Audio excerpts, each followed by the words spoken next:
Week 2 becomes a little bit more because you're going to start your audit in week 2. So you've got to think about what personal data do you hold, and that can come, I think, from 3 main sources. They're going to be your customer, your client, your service user. They're going to be your employees. And just think about how much personal data you hold just in those 2 categories. Your customer, you're going to know their name, their address. You might know their date of birth, depending on what sort of service you're providing. You're going to know what they've bought. You might know some profiling about them as well. Just identifying exactly what data you hold about those is key, because then you can then categorize and assess the risk that's involved. Employees, when they first apply, as we said before, about their contract of employment, their national insurance number, their salary, everything that relates to them will be included as part of their personal data. The registration number, because you need it for the car park, or the fact that you pay expenses and you need to check that they have insurance. And then your supply chain. You might not even think about having personal data from your supply chain, but suppose you work with Frances Jones, who provides you with your paper, and you have her personal number. That's personal data. If you can identify that person, it becomes personal data. If you're also monitoring their performance in the supply chain, both below your chain or higher than your chain, that will be personal data because it will be associated to the person at that point. So just think about all those things that you may collect, legitimately collect, but you need to think about it and audit where it is, and that might be by asking everybody you know in the business who holds data to confirm. Well, first of all, might ask everyone whether they hold any personal data about anyone, explain it, and then ask them what sort of personal data are you holding. Think about how did you acquire it. It's remarkable, and sometimes maybe test that acquisition of data. I had a client recently who said, yeah, we have the system collecting data for downloading brochures, but we never phone anybody and we never send them an email unless they request it. Fantastic. That's a really good start. I then went onto their website to get a brochure. Within 4 hours of doing that, even though I'm registered with the telephone preference service, they phoned me and emailed me asking me if I wanted to buy a particular product. Their system, while on their data flow when they did it, it appeared to be great. Actually, in practice, something was going wrong there. So think about where it's stored. It's not just on the computer, but is it on? But if it is on a computer, is it on the network? Is it a standalone machine? Both have different elements of security that you need to think about. Is it just in a lever arch file at the side of the desk? Is it then transferred to a storage unit elsewhere afterwards?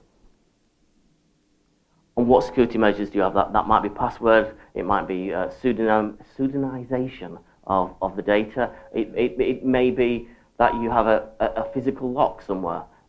All those things are important. So it's not just about the USB stick that you might lose, because you need to think about how you're going to protect all the paperwork that you also have. If it's put into any form of order, and you're looking at my desk, sometimes you'll never think the paperwork is in any form of order, but it is, then it becomes covered by the GDPR. Think about, for example, if you leave papers open at night and you have a cleaner that comes in, is that a potential security risk? Is a security risk, then you've got to assess the risk, whether it's an acceptable risk or not. And then who else has access to this data? And do you transfer it anywhere? Those are things I'd be asking in my audit, and probably the ones that we will be asking when we do our GDPR audit too. So then what do you do with the results? You've got to do the gap analysis. You've got to find out what is it that we need to comply with. That's why you need to know what the rights are and what the principles are. Do that gap analysis. Identify risks is what I was saying, but that will be part of your gap analysis. And consider how to minimize that risk. So those 2 things that are in there, you can see that I can't. And document your process and plan. Again, about the accountability, it's about documentation. And consider then your organization's culture.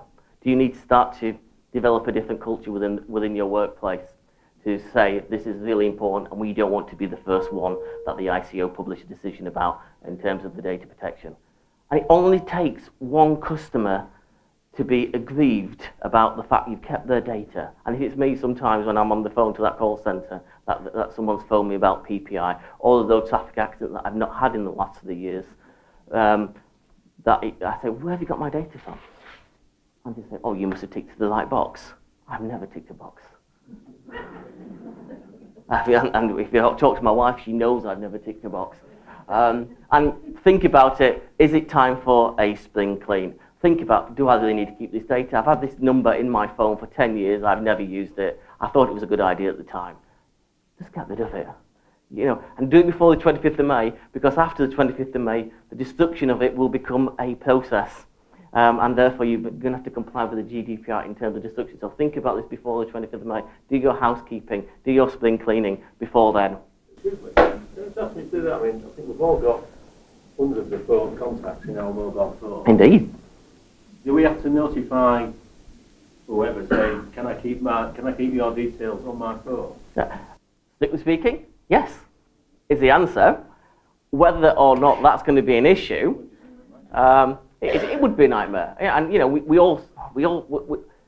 big data started coming in around 2010, where everybody was collecting as much data as they could about their customers, about their employees, etc., doing psychometric testing, everything. And it was a thing to do. Lots of people collected it but never used it. What I'm saying is that if you collected things that you're not ever going to use, or that you were told to collect at the time, maybe think about it's time to get rid of it. We had this debate recently about what happens if you give somebody a business card. Are they meant to pass you another one, which is a privacy notice saying, thank you for that business card, I'm going to be using it in this particular way. I'm going to put it onto my phone, which is a personal phone, but I do have adequate security because it's got fingerprint passwording. And also, have I got a system, if I do lose my phone, that it can wipe the data. And if you are going to use emails on your phones, and phone numbers, it might be worth investing in a system that allows an external party or your own IT people to get into that phone and wipe it if it does get lost, because that becomes an incredible vulnerability. And as the phones have got better than the 6120, is it that the phone capacity of the iPhone is better than actually took a person to the moon? You just think about all that data you actually do hold there.